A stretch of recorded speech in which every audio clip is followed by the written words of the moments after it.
So, Kirk, I spent a little more time trying to translate the 6th proverb. And I have come to the conclusion, at least of the proverbs that I have translated, and I have probably only translated a dozen of them so far, that most all, at least in those the proverbs that I've translated, they are written such that the father is Yahowah, the mother is our spiritual mother, the Ruach Kodesh, and the son is in most cases just any child of the covenant, but in some cases the first child of the covenant, which would be the diminished manifestation of Yahweh, Yosha. And so these are family instructions. So they're really useful because they're instructions on how to be part of the family. It's kind of dad saying, here are the things you want to watch out for and be careful of. Here are the things that will be helpful along the way. I find this proverb to be the same. Right. Now, I don't think there's many people that would agree with me. Well, the vast majority of people view it quite differently, that these are just helpful advice written by just some scribe out there that had nothing to do with God. Just, a guy out there saying, here's some, Richard's almanac on how to be a good dad or a good son. Well, that's, no. Go back to verse 11, and it starts with, he describes the Torah one. Yeah. I mean, this is not just simple instruction on how to relate God. I mean, this is pretty heavy stuff. He starts, and correct me if I'm wrong, but he starts out talking about the future because he is talking about the Torah one. If he's not, I'm confused with my understanding. And then he says presently, which brings us back to the now, wherever the now was at the time. I mean, yeah. My understanding is and I want to use understanding loosely here because I haven't finished the translation, and I never want to infer that my take on something is the valid one and others are not valid. But my current take on it is that the answer is that this may well have been written by Dode at the time of King Saul, and is written as an indictment against all that he stood for. I think it is also an ode to the largest religious group ever conceived, Christianity, and therefore an express warning against the wannabe apostle Shaul, known to Christians as Paul, the author of half of their New Testament. Right. Likewise, I'm fairly convinced that this is a prophetic warning about the pledge, the mark of the beast, if you will, pledge to one's country and economic system that becomes your undoing, and that speaks specifically of the Torahless one, known to Christians as the Antichrist. So I'm, at least my take is at this point, that it's all three of them, and that they all three bear all of these characteristics in common. Right. One is the architect of the other, and the other. I mean, he always works that way. Always tells it that way. So that would defend to me, I would think. I mean, it'd be wrong, but the closest prototype we have to Paul is King Saul. King Saul. The closest prototype we have to the Torahless one is the wannabe Apostle Paul. So I see it as possibly all three, and I think God is telling us that. But this is how it begins, and I've only done the first verse, the first and second verses here, and then we're going to skip way down to more like 12, and then consider 12 through 15 as they lead to the 6 things that God hates and the 7 that are abominations. Okay. It begins, my son, my child. If you have him as a concession, and as often as you have given a pledge and have joined in to be accepted, a rob. You made a bargain or a promise in association with others as a participant in a societal, a religious, or economic institution. Or if you've taken an oath to come to the aid of those thereby associated with one another, either providing a security or making a personal agreement or guarantee to engage in their business, their commerce, mingling in to please others, only to be welcomed, found acceptable, and to be included. So let me go back to the beginning. My son, if you have given a pledge and have joined in to be accepted by your country, your Rhea, your fellow countrymen, your social, geographic, racial, or religious group, even your neighbors and fellow citizens, then you have bound yourself to a stranger, to someone who is estranged from my hand. The words of your mouth are your snare, and you're caught by them, by the very words of your own mouth. How's that for starters? That should wreck your teeth. Whoa. On your heel. Now, it's not translated that way in English Bibles. No, they say that it's if you make a pledge to a neighbor. But Rhea, while it can be translated neighbor, is the primary meaning would be fellow countrymen.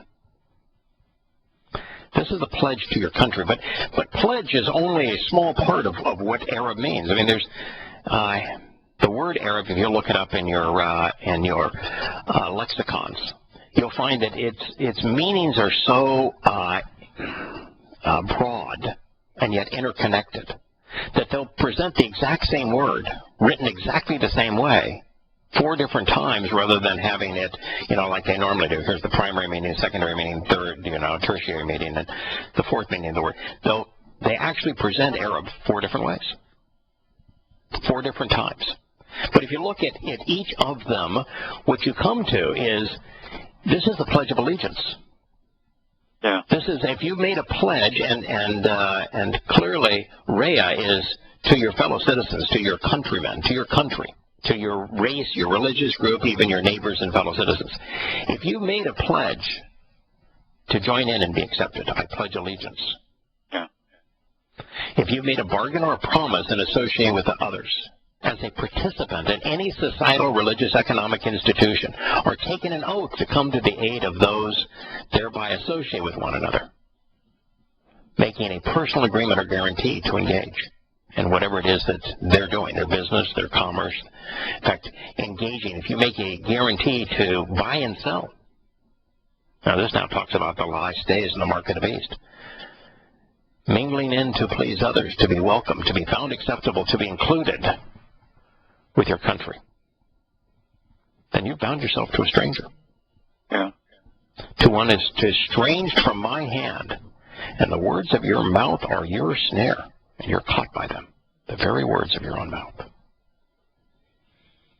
Boy, in the context of walk away from Babel, walk away from confusion, walk away from Babylon, disassociate yourself from the horror of Babylon. The horror is going to come up later in this proverb. Mm-hmm. In the prophecy about the mark of the beast, and you'll have to take the mark of the beast to be able to buy and sell. Mm-hmm. That's what he's talking about right here. Right. He's talking about patriotism and citizenry, and rather than walking away from one's country, showing allegiance to it. Well, it's definitely pledge. I mean, if anybody's not looking it up, I just did. It's pledge. Yeah, it's pledge.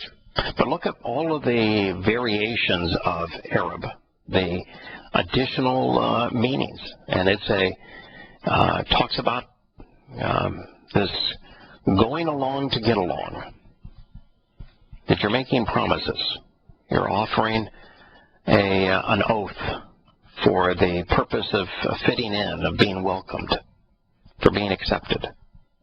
Yes, Well, isn't that why people do it? I mean, what happens if you don't stand and take off your hat and put your hand on your heart as they're playing the national anthem at a sporting event? You'll probably get in a fight or at least get run off. Yeah, you're going to be, at the very least, verbally accosted. Yeah, and the Aussies have to stand up and sing God Save the Queen. It's no different than either. Right. What would happen when the American flag walks by at a parade? You're supposed to take off your hat or put your hand on all that stuff.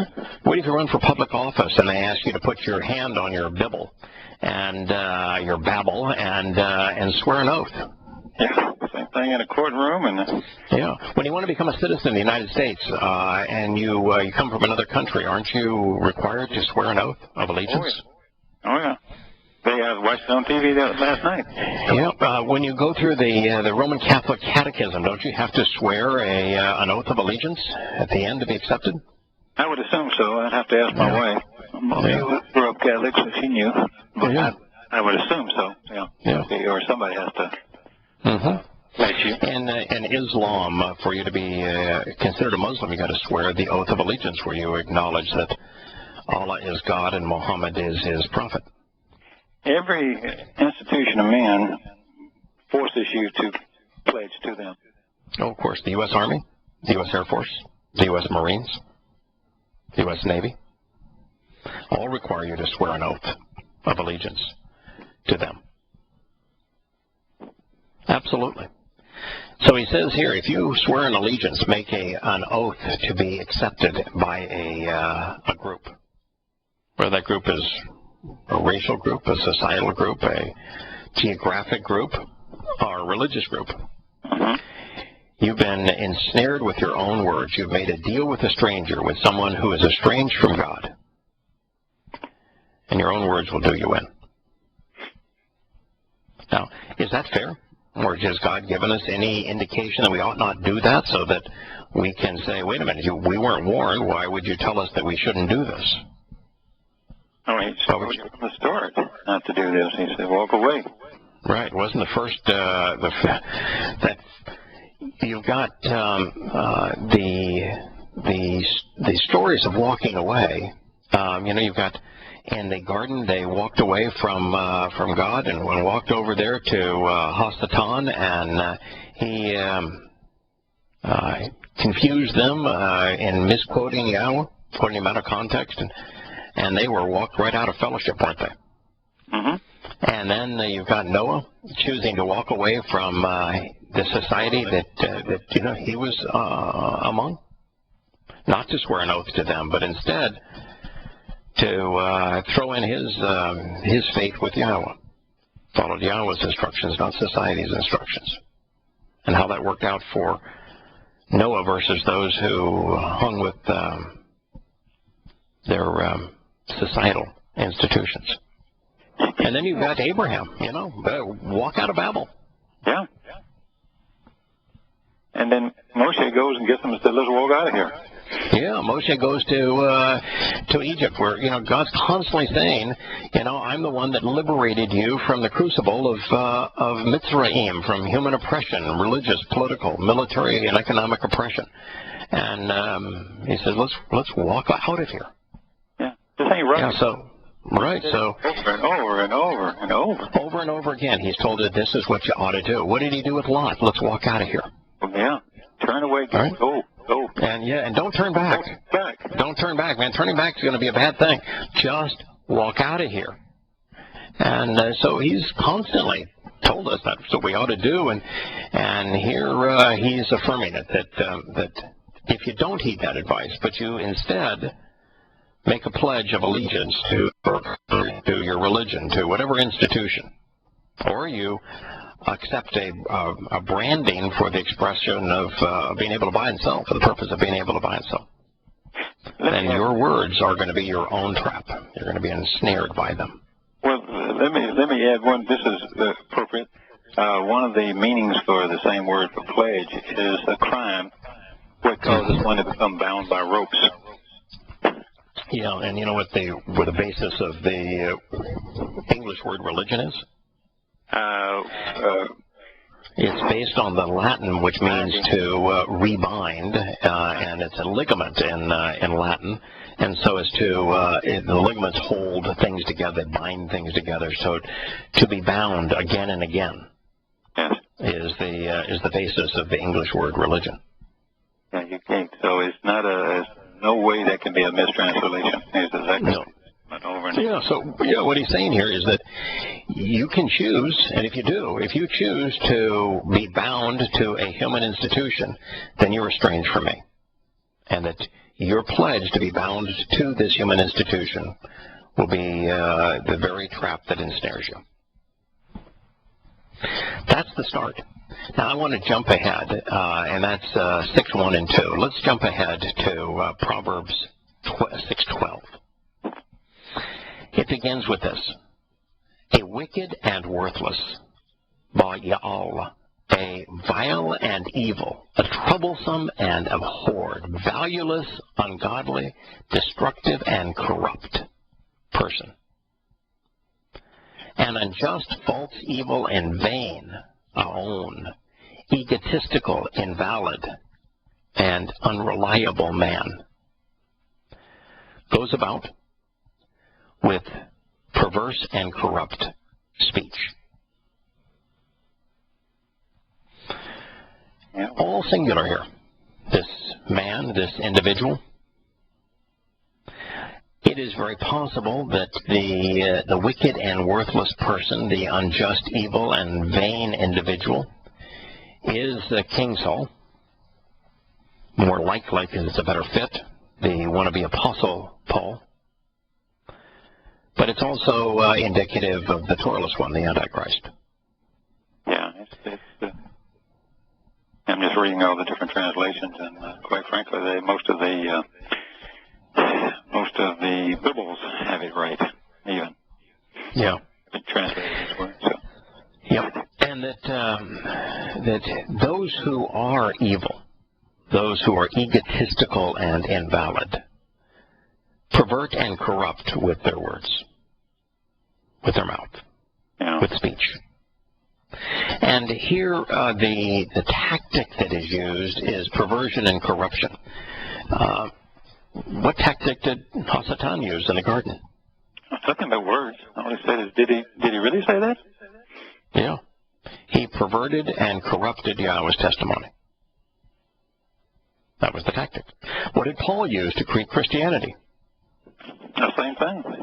Perverted and corrupted God's testimony. He did not create Christianity out of a whole cloth, out of something that he knitted himself. It wasn't something that he conceived, but instead he perverted and corrupted that which God had said. That's what Satan didn't come to Adam and Yahowah and said, hey, do I have a deal for you? Let's listen to my proposal. No, he didn't create a new opportunity for them. He simply perverted and twisted, corrupted the existing opportunity.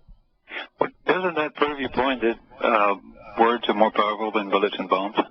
Of course. Always have been. According to Yahowah, they are. But, I mean, even to humans, I mean, we should recognize that, you write a book like Mein Kampf or Muhammad's or his stuff they finally wrote down a couple of years later. Yeah. So, Mein Kampf, the Quran. The New Testament. I mean, look at the powerful. The New Testament. Oh, yeah. Yeah. Look at the influence of the disastrous influence of those words. Yeah, actually, of all of them. later. Yeah. The Talmud, the Babylonian Talmud. Absolutely. Absolutely.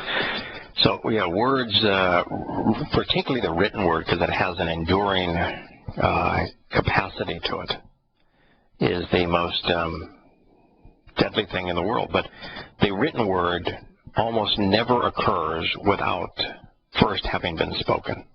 Paul gave his speeches, he wrote it down. Rabbi Akiva gave his proclamations, he wrote it down. Muhammad gave his recitals, someone wrote it down. And so this is from the mouth because that's where it begins. And then it goes on to it's engraved. So from mouth to then to writing. Good point. But it is through perversion and corruption. That's the reason that Christianity fools so many people. It's the reason Islam fools so many people, that they did not create their mythology out of a new invention, but instead corrupted and perverted the truth to give their lies credibility, to make them seem believable. Then it says of this wicked and worthless individual, they have a sinister winking of his eyes, a subtle shuffling, signaling with his feet, all while casting aspirations with his fingers. Sure sounds like the people that we have been able to witness in our lifetime.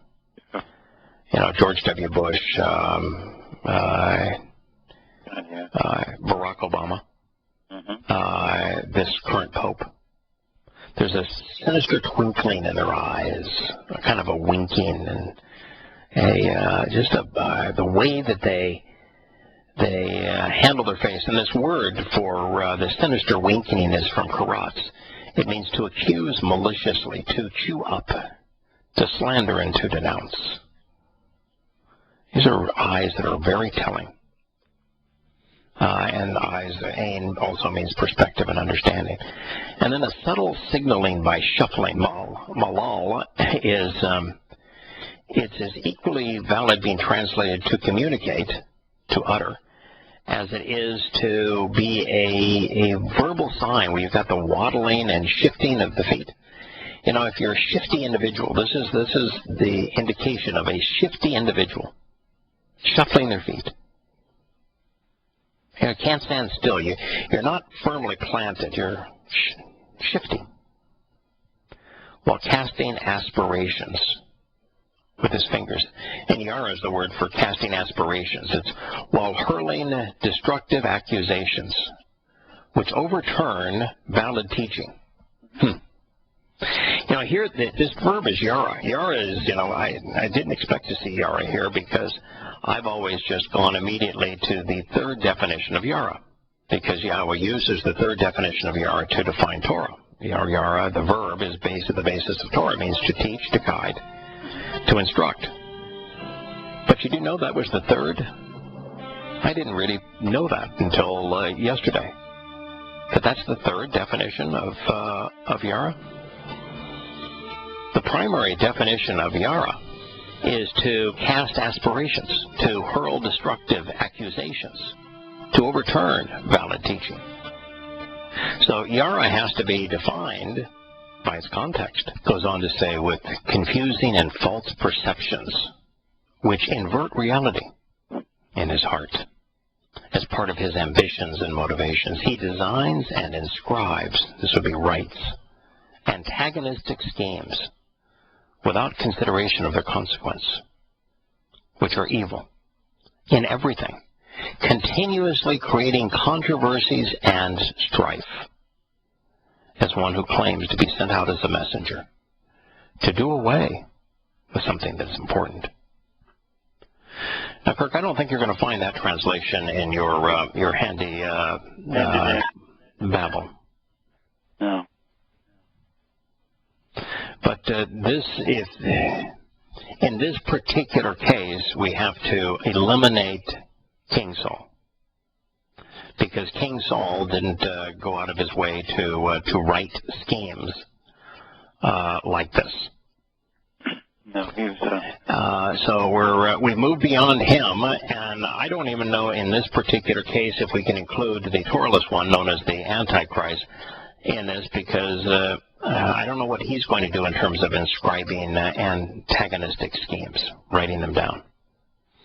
But we know a guy that started with his words and then went to his letters. Yeah, that's cool. And that every proper definition of this, of charash, of ra,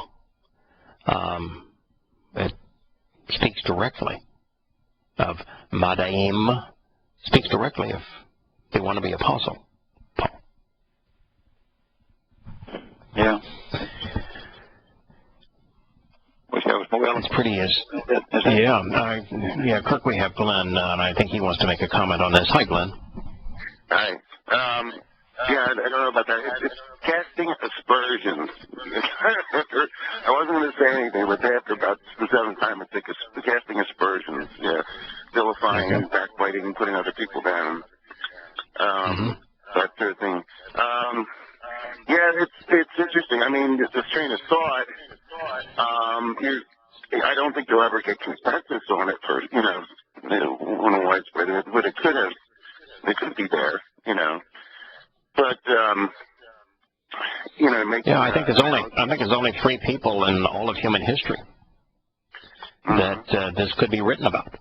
And to some degree it might include each of them, but if it were only one, I think it would have to be the one of the Apostle Paul. If you were to say, okay, there's only 3 people that did the kinds of things that God is adverse to here and is warning his children about, which means that this would have to be somebody that did things that was specifically harmful to them, that estranged them from God by using corrupt perversions and twisting. And King Saul only did it in a very minor way. He took one of the statements in the Torah, added to it, augmented it, and then used his own variation to attack his own troops. But even if Paul, the thing is, even if Paul were the most virtuous Eagle Scout, on the planet, the real issue is, someone's doctrine. So, if the best, basically this, from what I can see, amounts to basically a repudiation of things like salvation by grace through faith and replacement theology. You get rid of those 2 concepts, and you're back with a Torah observant Yosha. Of course, but Paul to promote those concepts had to annul the Torah. Right. That is basically in a nutshell. It's basically replacement theology and salvation by grace through faith, and poof, we'll take those away. And even all of the Protestant Reformation, I mean, there's hardly anyone. I was always struck by the similarities, what I thought were similarities in attitude between Martin Luther and Paul. I always never seemed to me that Luther was a very Pauline guy. Yeah, he was. Equally anti-Semitic. Yeah, equally anti-Torah, anti-Semitic. He hated Jews. Oof. Martin Luther's writings are even more overtly vicious towards Jews than were Hitler's and Paul's. Right. So he was. Martin Luther. Bad dude. What was Luther known for? The clarion call of Lutheranism was salvation by grace to faith.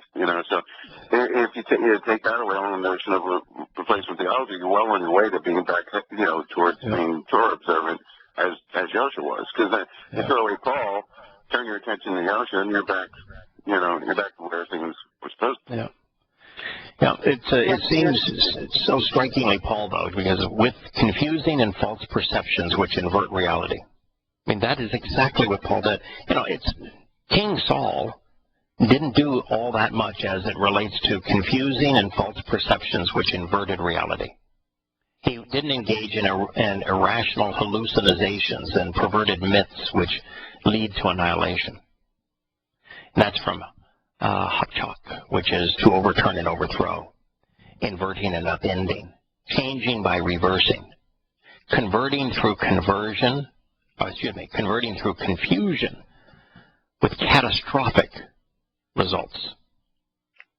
I think there's only one person in all of human history that would apply to, and from the perspective of Yahowah telling his children that the antidote for all of this is his Torah. That'd be Paul. All right. Exactly. So, all right. Well, listen, I can't stay today. I gotta go. But right. But I was coming in from. It's funny, without even knowing any of this other stuff, like about Paul or anything like that. Just if you come to, those doctrinal points, because this is what really makes Christians squirm, you know, when you talk to them, because it's the core, you know, replacement theology and salvation by grace. You nail that, and the whole thing. The next thing you know, you're left with.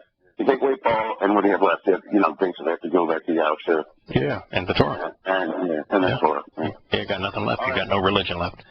All right, Kirk. You know, one of the things that strikes me here is that since this began with oaths towards and pledges towards one's country, was there anyone who claimed a right for God that said that you should submit to your country? Paul. 13th chapter of Romans, right? It's going to be Paul. Now, the Torah one, the bad guys, you know, he only cared about the ones that were attacking his family. So it narrows the field pretty quick. Yeah, it does narrow the field pretty quick. And the guy that was most responsible for the animosity of Christians upon Jews is Paul. His whole letters is filled with the Judaizers are the really awful people. And he was always speaking of how Jews were trying to kill him and overturn him. And so the whole anti-Christian view towards Jews comes from Paul.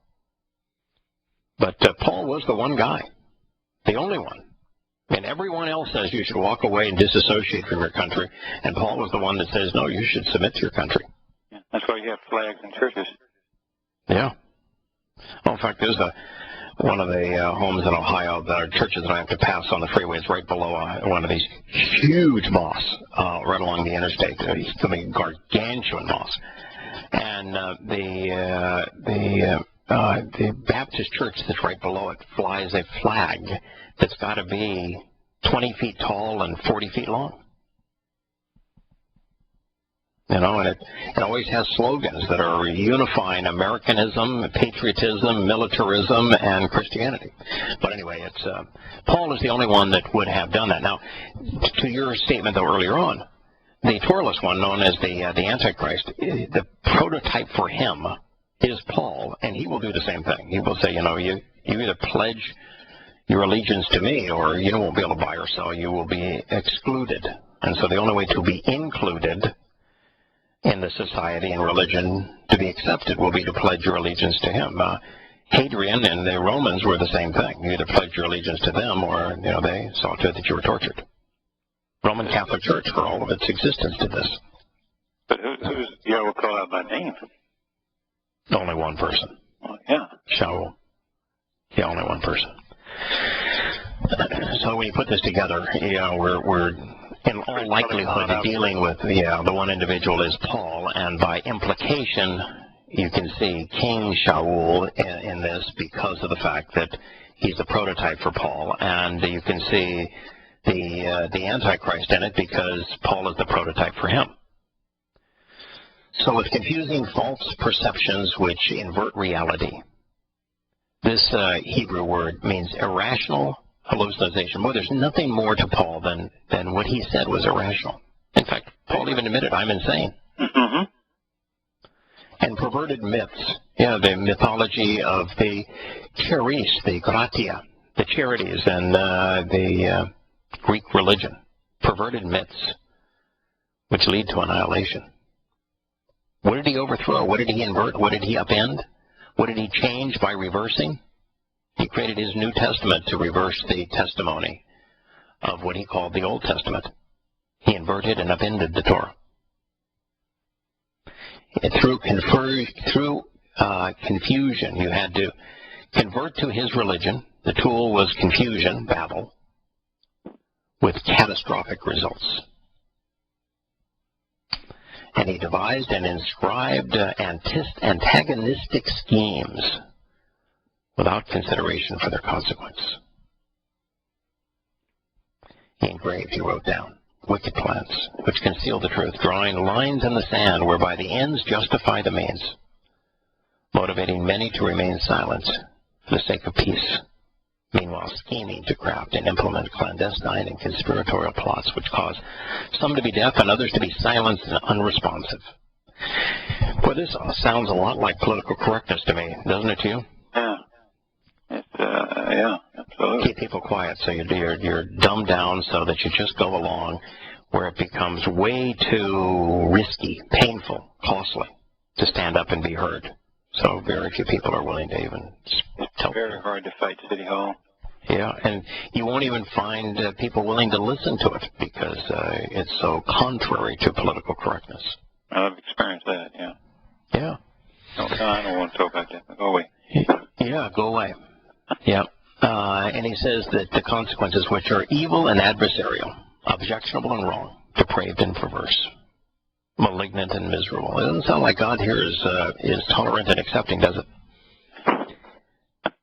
No. In everything and continuously creating controversies and continuous strife, stirring up heated, bitter, often violent conflicts through the application of human knowledge. Isn't that what Shimon Kephas Peter wrote about Paul? That it's with human knowledge that he stirs up conflict? Yeah. That it was academic philosophy that he used to lead people astray with circular reasoning? That's exactly what he said about Paul's letters. To be in discord, to engage in a quarrel. As one claims to be sent out as a messenger, as one claims to be an apostle. That's what Paul claimed.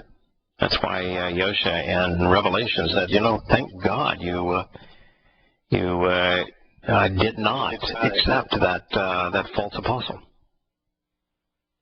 And who was the rival to Yahowah, the author of Revelation? There's only one person that was a rival to him. One person and his posse, because he sent Timothy out to do his bidding. But no, it was Paul. I mean, he was it. That's why I'm so amazed that Christians don't see who the false apostle was in the open letter to the Ephesians. The one who claims to be sent out as a messenger to do away with something important. Boy, that was Paul, claiming to be a messenger of God to do away with the Torah. Claims to have been dispatched, claims to be an apostle, reaching out to many while giving them free rein to dismiss something. Like how about the, put in parentheses, Old Covenant, releasing them from something. How about the Torah? Sending them away with another message or messenger. Replacing Yahowah and Yahowah and his word with Pauline doctrine. Sowing and impelling that which divorces. Well, I've covered this material for years and years and years and years, and it still just strikes me dumb. Yeah, it does. Wow. Yeah, I'm almost numb when I read it. Yeah. It's just amazing. Now, here's the part that brings us to a place where we can say, boy, it must be talking about the Torahless one known to Christians as the Antichrist.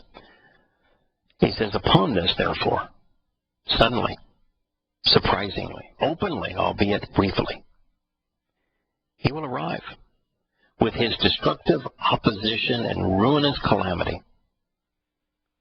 He will smash and shatter, breach and break something vital, and as a result, he will suffer affliction.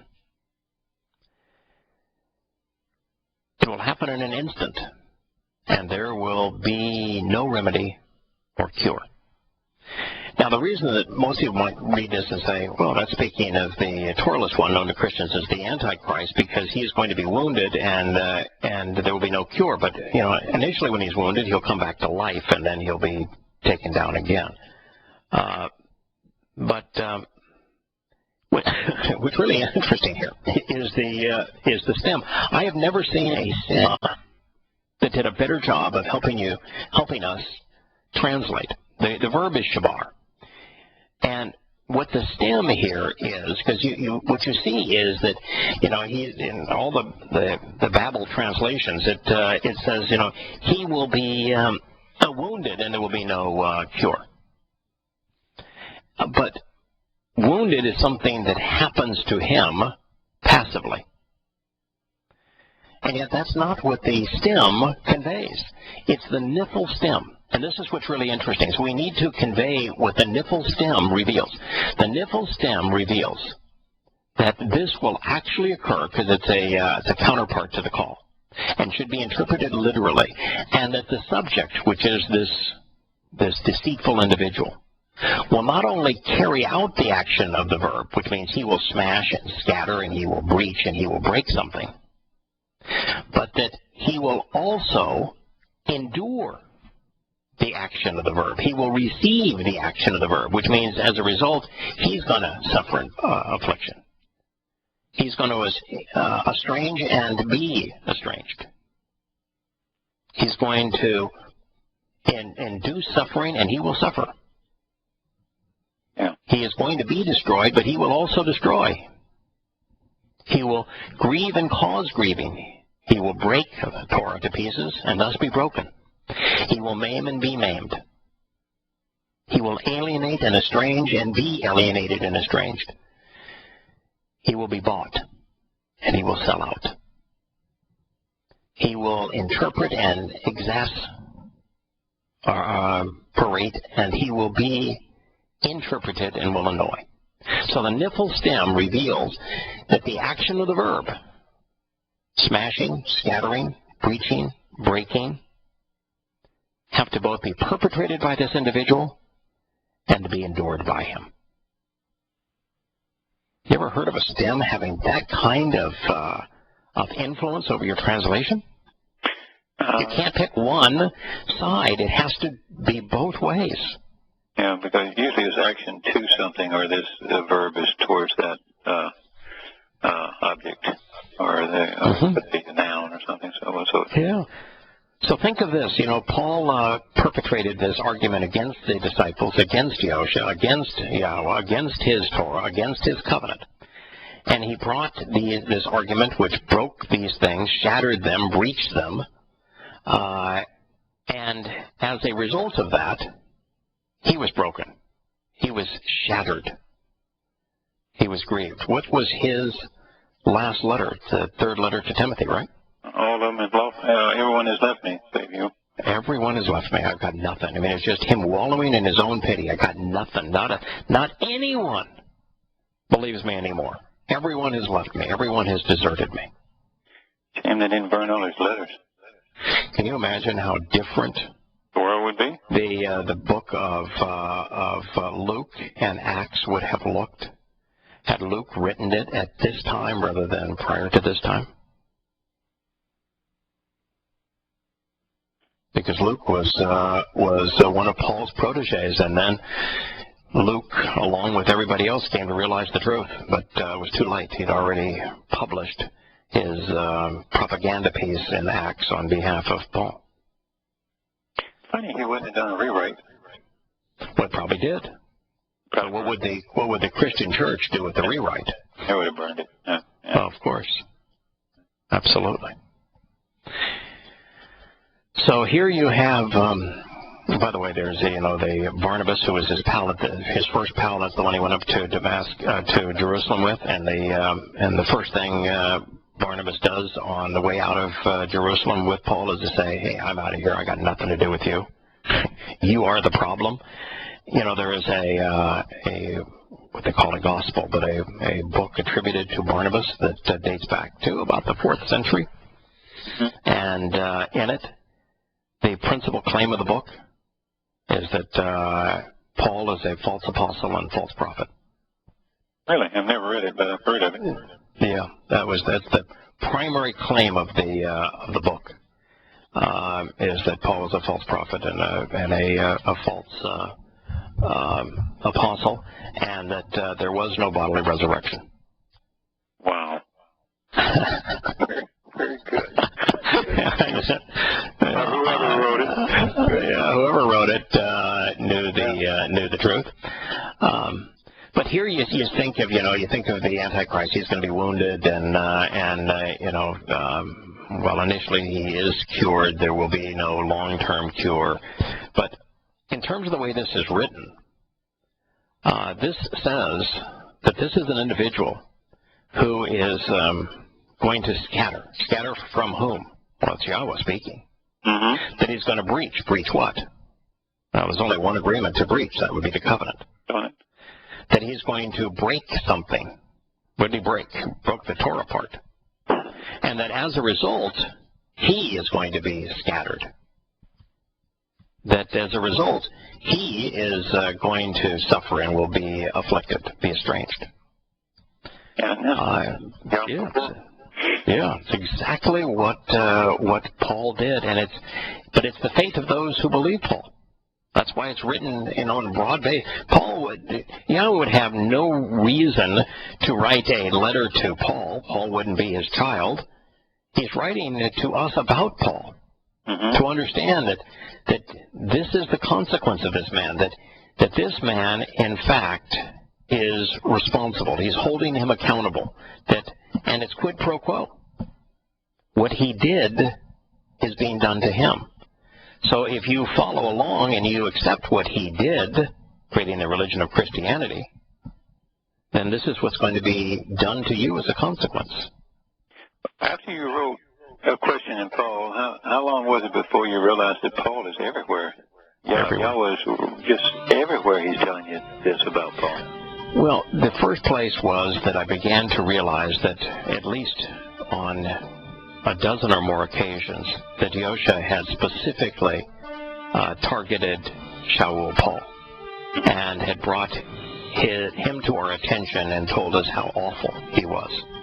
And then, of course, I found the prophecies that Yahowah had made, but I had no idea there were this many. And we'll return to this tomorrow.